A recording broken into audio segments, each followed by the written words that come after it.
So today's podcast is going to be in English, and if you don't understand, well, I guess it's like a fat dick, Jojo. And yeah, today with our coach Harrison. We play football. We've been missing, like you saw that we're not at the gym on like Mondays and Thursdays. It's because we're getting our ass kicked. And so you want to introduce yourself? Yeah, sure. My name's Harrison Shיימס. Their coach and about 70 other people with the football team in Mizkeret, Betya. We have a high school team. Also, actually a JV, which is 12 to 14, where we teach football skills, and then the adult league, which this year, pretty lucky to have close to 50 guys on the roster, so quite a bit. I felt like we should start it like at the JV. Like I like that football skills thing. Oh, yeah. Why weren't we there? Yeah, I don't know. We just because we opened it up. And that's it. Vlad, he told like it's the best way to like to let people understand the experience of like getting into football and not understanding anything. Because I mean, football is a thing. I guess it's a really big thing in the States, and just people like watch football and they understand what's happening. And sometimes you don't understand. Like I talk to guys and like I had like, what's a punt? And they're like, what do you mean? What's a punt? It's when you punt the ball. Yeah, like, I don't know what's a punt. Yeah, we had no idea what football is. And it's almost a separate language. Yeah, and it felt. Vlad told me, I feel like a Russian soldier in World War II. And you're like, get this ball, and like you run there, and like get it. And I'm like, okay, and it just run. But once you're out there, you just kind of pick it up a little bit more. With those kids, it's nice. I a little bit picked it up by playing Madden NFL and like PS4. Yeah, it's a lot of guys, unfortunately. Seriously? Yeah. No, like I learned what a punt is or a kickoff from the game. Yeah. And how the game runs, like how it starts, what happens. Yeah.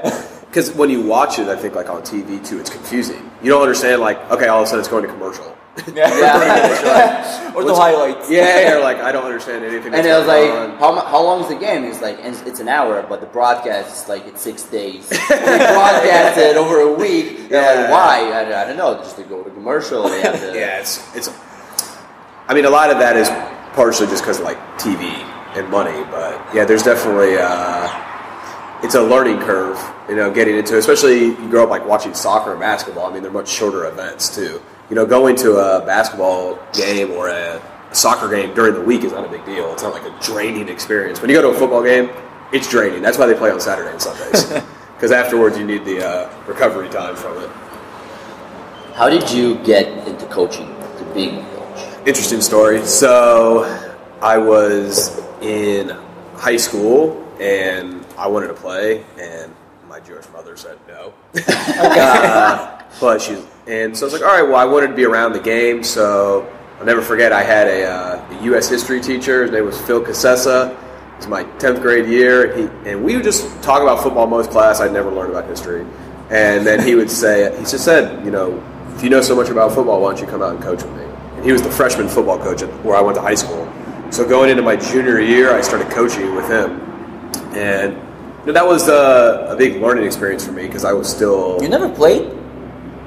I was coaching in high school and then kind of went through, and my... it was hard because I was still like in 11th grade. I'm not like a committed person in anything, and it was my first time where, you know, like every day you're there, you're putting in time. But I realized when I was there, you know, just because even I was a student, but the younger kids, like, they still wanted to learn and listen. I didn't think like the age or even the experience was that much of an issue. And so I coached for a year, and then so I was only 16, and then took a couple years off, and then I started coaching flag football with younger kids. And after 2 years of that, I got back into high school coaching. I actually wasn't the school where I was trying to coach at. They called me like maybe 2 or 3 weeks before the season, so it was really like quick turnaround. Got into it. Coached a year there, and that was a big learning experience. You know, the big thing, I guess, when you coach long enough, you have really successful seasons and others that aren't. But you know, something I learned from my mom was every experience that you're in, you're going to learn something, whether it's something you want to do or not want to do. And a lot of things I learned that year were things I didn't want to do or be as a coach. And then after that, I was really lucky. I went over to another high school and coached with a guy named Don Stark, who basically I just learned most things from, football-wise especially, and was with him for a couple years. And that's when my whole Israel-U.S. journey back and forth kind of began. So that's how I got into it, basically. I think it's really weird because it's really early. Because you have to be like mature to take the responsibility, and even the role, because everybody dreams to be like the superstar, the receiver who makes the touchdowns. I don't think that kids like dream at 15 like, oh my god, I want to coach. And and there's this idea of like, if you're not good enough as a player, you can be a coach, but it's really hard to be a good coach. I mean, not every good player can be. Yeah, you see that a lot. You see that a lot. I mean, even at high levels where there's really great players, and then they try to go and coach, and it's communication is a big part of it. And as a player, the things that they could do, other people can't do it like them.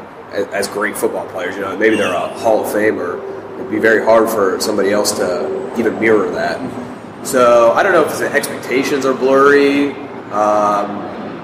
but I found that I could communicate with them, and that was a big thing. Especially like at that age, they're not going to look at me maybe like as a role model, but they still wanted input on things, and I was very honest with them. That was one thing too. Even starting then, what I saw is what I was going to tell you. I wasn't going to hold back on that. So that was an important thing too. I felt like when they asked me a question, they were going to get a real answer back. I wasn't going to sugarcoat it for them. Yeah, think about good players become bad coaches is because a lot of good players are just talented. When they put in the work, they're good players. But when they need to coach, there are a lot of scenarios that they don't know how to deal because they never experienced it. I saw this when I was wrestling. I was a shitty wrestler. Seriously. That's why you're a good football player. I wasn't talented at all. No, I wasn't talented at all. I was losing every match. I was losing for 3 years, no matter what. But then it's like, I got the experience, got better, just tried a lot of stuff. And it really helped me when I started to coach CrossFit. It really helped me like being shitty at something and just trying a lot of stuff. And then just try it on yourself. And then you know how people feel. Okay, someone has bad mobility and can't do overhead squat. I know how it feels. I was there instead of someone that from the first day has a natural good overhead squat, and he doesn't know how it feels to do something. Put in the work. So good players are not always good coaches. I don't think it. When you're an athlete, you're really concentrated about yourself. Mm-hmm. You're really and when you're a coach, it's like exactly the opposite. It's exactly the opposite because you are like committed to others people's success, and your success is like you see your success through their success. If their team is successful, if your athlete is successful, then you're successful. You cannot be successful on your own. 95% of the coaching is not even coaching. Like in the sense of communication. Yeah, and just you're dealing with people. That was a thing. I think a thing I learned the hard way. When I came here to coach, I was like, it's an adult league. Like I'm just going to worry about football, and that wasn't the case at all. A lot of my education, like my first degree is in sport and exercise science, but my specialization is coaching. And they talk about the athlete, and you're thinking of like high school kids or college kids and dealing with them and their backgrounds and whatever it is. And when I got to the adults, it's the same.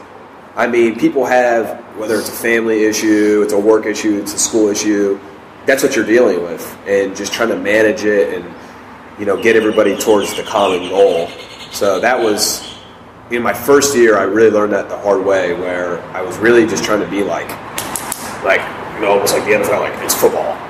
And it really wasn't. And the more I kind of realized that, the more results I think we saw as a team.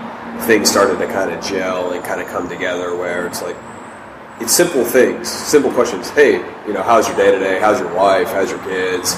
And then you kind of make that connection with the athlete, and then they're more willing to maybe do stuff for you too. Yeah, I think that everybody who starts to train, to coach people, the first year, all you think about is the technical stuff. Yeah. Like all I cared about the first year was how to teach squats better, how to do deadlifts better, how to have better cues.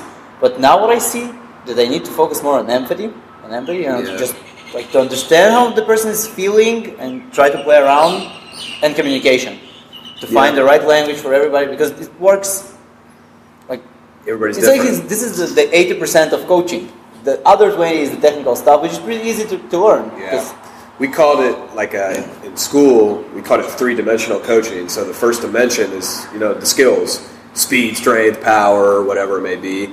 The second dimension was the motivation, the communication, and then the third dimension was yourself, kind of knowing yourself too, and be able to express those things. And a lot of coaches, most coaches kind of get stuck in that first dimension, and they can't get past the wall, and they don't know how to really connect with the players.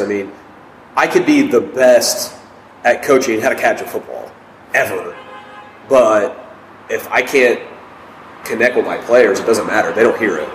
They look at you almost like a robot, like you're not a person.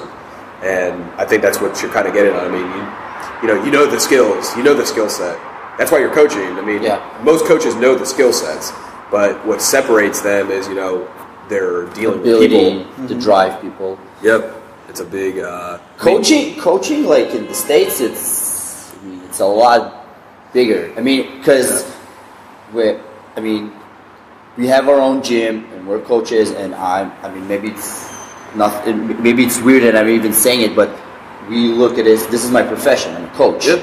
And from time to time we get the question like in the gym from like our clients or athletes, and so what's next for you? Like, you're gonna study something? Because we don't have like the degree. We don't have a degree, and because the degree is useless. The degree here in Israel. Yeah, it's a different. Yeah. So it's like, so what's next for you? I'm like, I'm a coach. You're a lawyer. What's next for you? I don't know. I'm a coach. Coaching high school in the States is it's big. The high school league looks better than our the Israeli football league. Well, I think part of it too is I think they said in the States, 75% of the households, they call it atomic homes, where one of the parents isn't there. And the coach there, a lot of times you might take a fatherly figure or some sort of mentoring figure. And, definitely the way people might look at coaches there is a little bit different than here. I think also the way coaches might approach it here is different. I don't think people really realize right now the impact that you make on people. And what you guys are doing is great. You're bringing in a group of people, and some are competitive, some are not, like you said, but you're kind of trying to push them towards individual goals and a gym goal too. And you guys have laid those things out. So there's definitely, I think sometimes things just might lag behind a little bit, but I think part of it's resources, and like you said, in the States, you're a coach. It's what you do. People know you as coach. I think half the people don't know my first name, but they just know me as coach. But yeah, and it's constantly evolving. Nothing stays the same, as a coach. You have to change with the times and kind of update yourself and keep going. So I definitely think, like you said, I think part of it might be just a cultural thing. But you guys have plans too. You're just trying to evolve and change and get better, and I think that's every coach, really. There's not ever an end goal. Mm-hmm. It keeps, but it almost feels like you're bringing in a new profession. Yeah, for you guys. Israel. Yeah, because they're instructors, fitness instructors. This is what everybody does. And coach, what's a coach do? Yeah, yeah, it's definitely. You're not coaching a team. And sometimes, be a coach? Because Vlad used to wrestle, and I was I did martial arts, and we had a coach, and Russian parents. So it's about the same. But sometimes we try to like we don't realize that people don't understand. And like, why don't you just shut the fuck up and do what I told you to do? I'm your coach. Why did you just, and it's like, yeah, it's one thing I think the difference between a coach and maybe an instructor is a coach is 24/7, and that never ends. I mean, whether it's phone calls and questions and this and that, instructor, you go there, it's nothing, not a knock on them, but you're there, it's a short time, and you move on to the next thing. Whereas when you're a coach, I mean, you're constantly dealing with things that your team needs to deal with. We bought another phone after 2 years after we opened the gym. Yeah. Because we just couldn't stand it, on Friday. Yeah, it's a separate on Friday, on Saturday, in the morning, and at night, 11 at night, like, can I come tomorrow to the park? Come on. Yeah. We need to sleep. And it's very hard, a coach's, job is to like kind of push people where they don't think they could get to. Yeah. And it is hard for people to kind of accept to listen to somebody else that's telling them like, do, when you're telling yourself no. But it's just different ways of kind of getting around it and pushing them and maybe just you prove yourself like once or twice and then you get the you get the approval. Yeah. He knows what he's talking about. There is different things that for each athlete it's different that you have to get across in their mind for them to be willing to do what you're telling them. It could be just them seeing you do something or the way you approach them and deal with them. I mean, athletes are different. You guys, I don't really have to. I say it one time and you do it, and it's done, and I can just say it. Other guys, I have to get a little more colorful and maybe a little louder with the tone, but it's very individual. Especially with the team sport, that's what makes it hard. Did you coach individual players? Did you have? I think that athletes. Yeah, like I've had where especially in the States because the structure of practice is so much different. I was a position coach there, so I either coached O-line or D-line. So I had my group of 8, 9, 10 kids, and I did. Of course, I worried about the team and like our team success, but like that was my group I needed to watch. And you develop a relationship with them a lot differently. When you're a head coach, you're dealing with everybody. There's a lot involved. But yeah, as a position coach, you had those 10 guys, and you were investing everything almost in those 10 guys. Because if they were going to do their job, the other position groups did their jobs, that was you were going to be successful. So, I mean, last year I was coaching D-line. I had a group of 9, 10 kids, and that's where the majority of my energy was into them. And yeah, team sports are much different than individual sports in a sense of getting every single person to buy into what you're trying to do. Every single, not just players, coaches, support staff, family. You're dealing with just like everybody. So it can be quite difficult. On average, in the States, how many coaches coach a team? So we were like a mini army. So where I coached at last year, it was with Coach Stark, who I mentioned earlier. So he was the head coach in the OC. There was 2 O-line coaches, running backs, receivers, tight ends, DBs, 2, D-line 2, linebackers 2, special teams was the receivers guy. So and then there was also the freshman coaches. So close to probably 15, 16. On game day there was maybe 20 or 21 on the sideline. It's like we had in the gym, like a coach for pull-ups, a coach for push-ups. Yeah, exactly. For each move. Well, we're in the weight room. It's like you have a section. But it feels needed. It is. Yeah. I think we do a good job. For here we have maybe 4 or 5 coaches, and it's I love having 4 or 5 coaches out there because it just makes things easier to run smoother. Yeah, and in the States, each individual group needs their guys. Not one group can't be watched for a play. You can't just coach the running backs and just let the O-line do whatever they want, or the receivers aren't being coached up. It's a cog. The machine has to all run it smoothly. Do you think in the States they're so into like sports because you can see a career, or it's just like the culture? Because if you're like a good high school football player, you can go up to be like a decent college football player, and you can stop there because you can get a scholarship and go through college, right? And not even continue with sports, but there's a lot of opportunities there. Now, unfortunately, there's a lot of, I think, unneeded pressure on a lot of like youth athletes. I mean, I've heard parents. I work for a baseball league too, and these kids were 7, 8 years old, and I heard parents talking about like scholarships for their kids, playing baseball, and it's like they're 8 years old. Like they need to have some fun. They don't need that stress. Of course, there's opportunities, and you're right. You can go through college but I think people don't realize like the numbers too. It's small. I think baseball, they have like 11.5 scholarships for college baseball players. So they split a lot of them up. They're divided. Football, the numbers are higher because they generate more money. But even that, I mean, the numbers it's not that high. A lot. And there's really good high school football players, and they don't go play college, but they go to college and graduate. Or there's some really good football players that go through. I think part of it's opportunity, and it's the culture. I mean, it's a sports culture. People look for stuff to attach to and develop.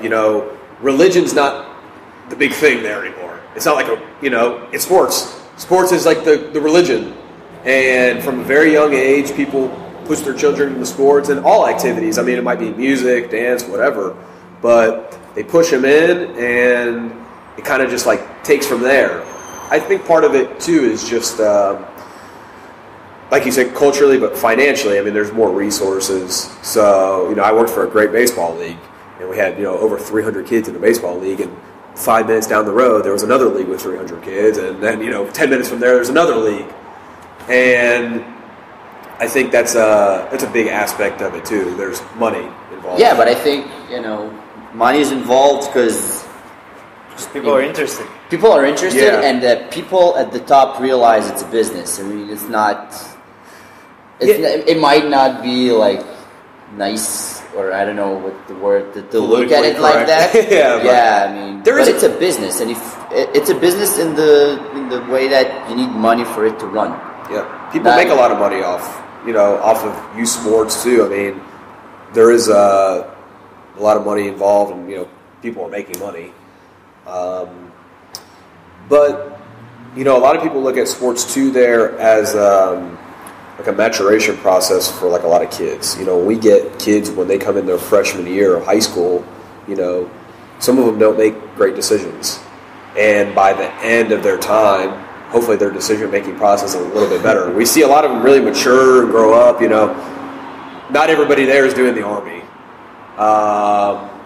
and I think that could be like a difference too. Like we're looked at here. I try to bring a lot of what we do in the States to here and hold the youth team accountable for certain things, and try to hold them to a high standard where in some places they might not be because that's what the Army will take care of it.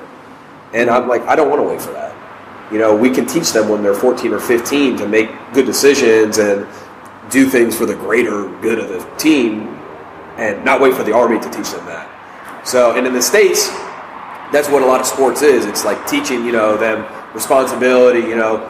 Every day we practiced at 2:40. Monday through Thursday, had a game on Friday. Saturday, Sunday was off. So you know what? You're in school from 7:15 to 2:10. You have 30 minutes. You're out of the practice field and ready to go. At 2:40, the whistle's blown, and we start. And we practice till almost 6 o'clock.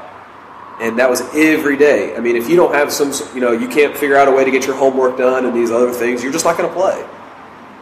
I mean, they were held to a high standard. And discipline. Yeah, and if you're walking around school wearing a football jersey and you're acting like an idiot, well, guess what? It's magnified, tenfold because the football player's acting like this. The football player's, doing that. And the teachers see it and they know exactly who to call. It's not like, it's not a guessing game. Like, okay, he's a football player, I'm calling coach. And the coach finds out in 10 seconds and you got to deal with it, So it's it's different. You know, I mean, at the end of the day. I think we try to bring this here. I mean, we have classes like 6, 7, and the classes start like at 6. Yeah. Like 6 on the dot. And we wait till 5:59. It's a ritual. Everybody stands here and we look at the clock. Yeah. We wait at 5:59. When it turns 6, we start. And if you come after that, you're late. And I think people want it. Athletes want it. Athletes want somebody to care. I remember it. You said it like after the rookie camp. I think you told us that, and I went and said that to our guys immediately after. You say, I coach hard, and I coach hard because I care. And if you cannot deal with that, I mean, free to go. Yeah, you're free to go. And you want to be coached hard. I mean, on certain levels, because again, we people are different. We have like competitive team that we coach hard, and we have like just general moms but I think and dads. even general, but they want to be coached hard. They want on a certain level. They want to be coached hard. They want to be coached. Level. They don't like. Just as I said, because you feel that somebody cares. Athlete. Okay. Yep. A 4 years old mom, her first workout, she's an athlete. Yeah. Okay, and we try. This is how we look at it. Okay, she's an athlete, but she's the one. She'll get better. Okay. But she's an athlete. We don't look at them as just random people that go to the gym to get in a better shape. You're an athlete. You should work out as an athlete. You should be coached as an athlete. You guys probably saw, some of the guys we had in the off-season workouts. I mean, the off-season workouts weren't easy. Mm-hmm. You know, I like my GHP station and get guys moving a little bit. And, the guys, there were some guys, I mean, it's pretty amazing when you think about it, that I remember their first or second, they could barely move. And they were just dying afterwards. By the end of the off-season, we were doing 8. And now they're running around, moving, making plays, and I don't even think they realize maybe the process and the things that they have to go through. Most people forget how they look like half a year ago. I remember guys at the football team like, oh my God, he's not going to make it. He's not, and he's going to die. They fought through. I mean, we tell the kids, like in the States, we play in the fall, and it was like, the summer and the winter, like, those things you don't remember. When you're in the season, you're winning district championships and you're winning games. You don't remember, I had 8 GHPs on July 3rd and I was really dying. You don't think about that. You're in the moment, you won the games, okay, all that hard work pays off. So, it's in the moment coaching. You want to give them long-term goals, but just coaching that moment. And eventually they get over some of the things that they think that they can't do or whatever. They never remember the process. Athletes, they never remember the process. Nope. I mean, and you see, I know we see all the smallest things.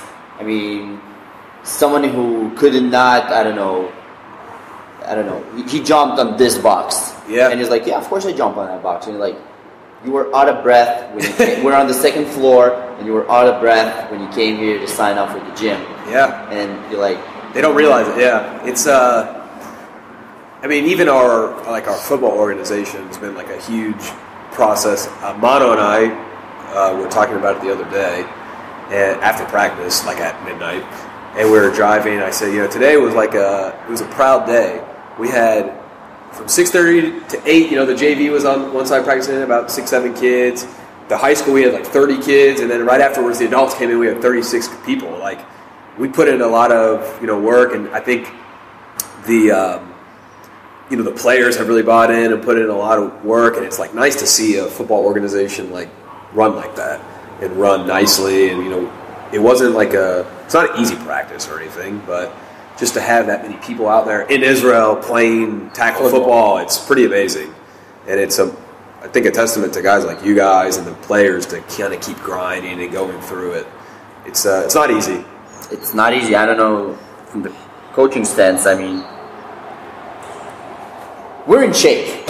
I mean, Vladimir and I, we're in shape, and the practices are hard. I mean, it's hard to grind through it. I mean, actually, I have a question. Yeah. About our warm-ups. Yeah. Why they're so easy? For us, we were always time. And even before games, sometimes it feels light on people. Yeah, like we get. The team's gonna hate him. Probably a couple guys have asked. Every game we talk about that we wake up and after 15 minutes, right after the first score, and I don't know, I'm not a football coach, but I think maybe the warm up has something to do with it because on the practice it's the same thing. Like we don't really warm up. We're moving a little bit and then we start to play, right? Yeah. And then after 15 minutes, when everybody's sweating and they're a little bit tired, they start to bring it. Like in my mind, and I've told a couple of guys this, like the stretch part is quick. When you guys break up into individual and everything like that, that's when it should be turned up. Okay. And like I think when guys are breaking up into individual, unfortunately, I haven't cloned myself yet, and I can't go but that's when they should be really picking up the intensity on things and get the pads start popping and working. In the team period also, like the pads should pop, we're not bringing guys to the ground, and it kind of gets you into that mentality and going. In pre-practice too, we did like the quick stretch, then we were in PAT field goal, and then in specials, that's when you were starting to really move around and break a sweat. Now, like because you're running, you're with a group, your pads are starting to pop, and then you're kind of ready to go. Part of it is managing players. I mean, we practice twice a week and we have 36 guys. I mean, it's not as many as you may think. I mean, it is a lot. But, when one guy goes down, it's hard. Pre-game too, I just think guys are, the intensity that you bring into it is kind of on you a little bit. I've had a couple guys bring it up and ask. I mean, I've thought of, other things to bring out there. I also think I'm going to push stretch back a little bit later. Mm-hmm. So there's not so much time in between the end of stretch and before the game. Because I think we've been doing it has been like 15 or 20 minutes. And instead we could do, 5, 6. I don't want to do like tuck jumps and things like that. But because I don't like when guys are dead before games. They won't be dead. Some of them we see this in CrossFit. We started to add, we call them primers. It's like if we have a 10-minute workout, do maybe a 3-minute workout of same movements, maybe even harder. We'll start to sweat, to breathe hard, to feel how it will be in the workout. Then we'll take a rest of 7 to 10 minutes, and then we'll go out. And then the workout is much better than if we just warmed up and didn't, felt the intensity. It's funny because like the kids in the States, just like maybe it's a cultural thing. I don't know, but it's like there, like we go through it. I mean, their pads will pop and stuff, but like when the game started, like something clicked. Like the second that first whistle, like it clicked up and like the energy was high. And with us, like the first whistle clicks and we're waiting. Now if guys want to do tuck jumps and everything, our defense is like it wakes up when it's like backs against the wall. We go back, we get punched a little bit, and then we wake up. Yeah, but I think like when you guys are an individual or whatever it is, I mean. We used to do that, like, we called it like a bull around the circle or something like that, and guys were just, boom, getting after it and going just to kind of loosen up their pads and get the intensity up.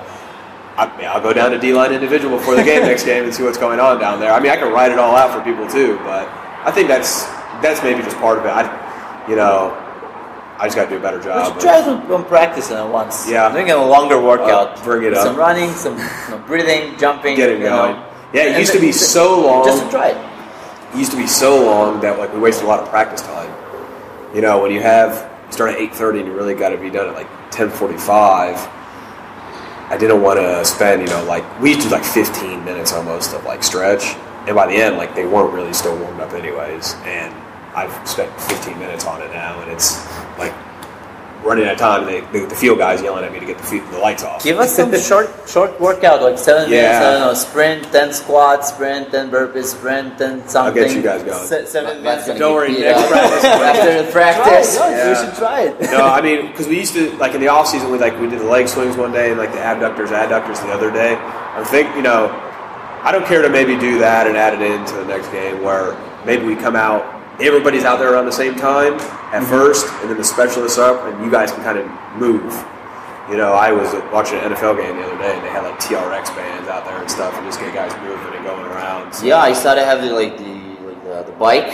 Yeah, I saw stay warm. Salt bikes. Yeah, because when the defense come off, I saw if they stay on the bike and stay warm. Yeah, they come off the field, and he sits on the bike with a towel on his head, and just stay warm. Yeah, we're constantly. I mean. we're evaluating things and trying to make it, work to where we're at. You're not the first one to bring it up. So, but I'm like so not athletic when we come back like from at games. I just I want to lie down. I just want to take a nap. Afterwards. I don't care. Yeah. It's always the same question after practice, after games. How do you feel? I'm shitty, man. I'm shitty. Because when we come back from the game, you have an hour and this window when you can drive your car and you still feel your adrenaline's high. You're normal. You're good. Nothing is injured. And then 2 hours later, everything starts to hurt. It's achy. My hip, everything. You feel old. You really feel old. The hardest day, it's Tuesday morning for us. Yeah. Because we practice on Monday, and sometimes it's Vlad and sometimes it's me. We have a 7 a.m. class, so we finish at 11. Get a little quick sleep. Yeah, quick sleep, and then you wake up and you feel everything. You wake up and you're like, oh my god, I'm dying. Yeah, it's a good thing you guys work out because it helps you get through the year. Eyal, he used to practice. I mean, we knew him before football. Okay. He used to come here, do some cleans, I guess. Yeah. And we were like, yeah, we should try football. And he was like, you can get injured and it hurts. And I'm like, yeah, we're good. I did contact sports. I'm in shape. And it's hard. Plus, with all the pads. Yeah, and you have pads and you have a helmet. And we say it's like the last gladiator sport. Hey. I mean, guys are really, you take a beating. Yeah. You take a real, I have respect for all the guys that, they come and they keep coming to another practice. I mean, it's not easy, especially your body's achy, it's a little tired, and then you got to go to practice. You have a game, but you got to go practice, and it's not an easy game. I tell everybody when they come out in the beginning, it's like, look, it's not going to be easy. That's why when we even do our off-season stuff, I ease people into it, but you also need to push them. That first workout in the off-season, we're not going to be easy on guys. But we're also not going to kill them right away. And we want to get guys kind of in the mentality, you're going to be here for a 2-hour window, and within that 2-hour window, you're going to work hard. You have the rest of your week or whatever to do whatever you want. But when you're here right now in that 2-hour window, you're going to work hard. And it's, people really have to push. Every guy that comes out and they stay out there, I really have the utmost respect for all of them. Cause I feel like it's almost like an addiction, like an addiction, it's something. Get yelled at. It's something. I think it's something I don't know, in the male DNA. I just really, I feel like I need it, to hit somebody. Well, I think a lot of people, it's they use it for different type of therapy. And I'm not an angry guy. I'm not going around fighting guys on the streets if I miss practice. But when I get there, and sometimes I play really bad because of that, because I just want to hit somebody, just once. Get it out. It tests the. Some people it's like a therapy. They have stress or whatever during the week. You come out here and hit somebody as hard as you want, and I won't be mad. For other guys, I think it's like a brotherhood, a unit. Where maybe they've had it in the past with whatever maybe a team sport or, like I said earlier, the army or something like that. But there is something about having that brotherhood and a common goal and working together and going through it together. And even what the players have, I'm not necessarily in that. And it's something it's cool to see. Where everybody kind of buys in. You're working really hard together, and that's why I love when the team just does stuff together. As a team, that's not football related. You're out, you're having a barbecue, whatever, drinking a couple beers, and it's a good thing to see that. And it's I think football is really special because there's so many. Basketball, what do you have, 12, 15 guys. Soccer, the numbers aren't as high as football, but a group of 48, you might not love everybody, but you definitely respect that other person because that they've been through what you've been through. And that's what I think is really cool about football. It's really its own separate kind of family. And other people don't understand it. You could have friends out there at the game or whatever, and there's a bunch of guys running around banging their heads, whatever. They don't really know what you've been through and what you've done. That's what's cool. That's what I like to see the most, I think. Yeah. The struggle. You struggle with somebody, just even if you don't like the person, you get close. Yeah. And you learn something about them. You know, I think when you first meet people, I think everybody kind of like judges them, and you think you have an opinion on somebody, and then you see something that they've gone through, or you really, when you're there, you talk to them, and you learn something maybe you didn't know about them, and then all of a sudden you're like, maybe I don't think what I think about them. And you can't fake it. I mean, when you practice, you can't fake it. You're either tough or you're not. You're either, you're in shape or you're not. You're either giving it your all or you're not. You cannot fake it. I mean, you can talk as much as you want. You can be the loudest guy or the smallest guy, but... We always said the one thing the athlete has to control is their attitude and effort. Those are two things that if the athlete controls their attitude and effort, you can coach the other stuff up. And at football, if your attitude's down, well, guess what? It's pretty easy to see. If your effort's really low, we can see it. And you're not just really like letting yourself down. That's the big thing. It's everybody around you and surrounding you. And I think that's what kind of keeps guys coming and pushing, because they really know, if I don't come to practice today, I might feel awful, but I'm letting you down. I tell the guys all the time, if I was sick and I missed practice, you guys would be pissed. You'd be like, oh, how can he miss practice? How can he do that? So sometimes when I hear some of the interesting excuses, I say, maybe I'll let it slide one time, but it's you're really kind of letting the team down more. So, have any questions? Yeah, that's the silence. We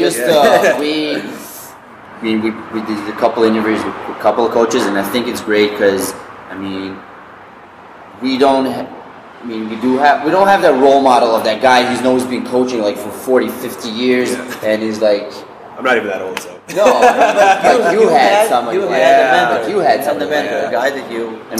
We're in the same position around coaching, but we don't had somebody to learn from. So, you got any tips for aspiring coaches, or people are just getting into it, starting out? Two things. The first one is definitely be open to learning. People's pride sometimes gets in the way, but you don't know everything. I might know a lot about one thing. I don't know a lot about everything. I still am in communication with guys back home. I have questions I ask, and you have to be open to learning. I think the worst thing is closing yourself off and just thinking that you know everything, because you don't. And that's a big thing. And the second is definitely, for me, my coaching and winning in general, you have to have a really strong foundation, and a lot of that comes from support with the people that are around you. This is a shout out to my mom and my family in general, but my mom, especially, she was a really big support system for me, and she's always pushing me, can I keep going through, and you can get to where you want to go to. And coaching is not easy. Like we said earlier, it's 24/7. And if the people around you don't support you, then it's very difficult. Because sometimes you spend more time, with your players and your coaches than your own family. And it's not easy.